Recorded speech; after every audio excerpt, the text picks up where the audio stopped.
ওই তুমি আমার বউ হয়ে পালিয়েছো, অন্য ছেলেকে বিয়ে করছো? আমি ওকে ছাড়া বাঁচবো না স্বামী। ঠিক আছে, ওকে ডাকো। অজিনা বেরিয়ে এসো তো। আরে এটা একটা মেয়ে, তুমি মেয়ে হয়ে একটা মেয়ের সংসার নষ্ট করছো। তুমি পারবে একটা বাচ্চার জন্ম দিতে? আমি বাচ্চা চাই না, আমি খইকে চাই।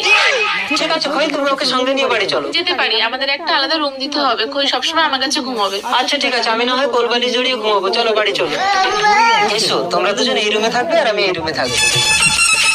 কিছুদিন পর। কি হলো জিনা, তুমি বমি করছো কেন? দেখি দেখি, তোমার পেটে তো বাচ্চা। আমি না।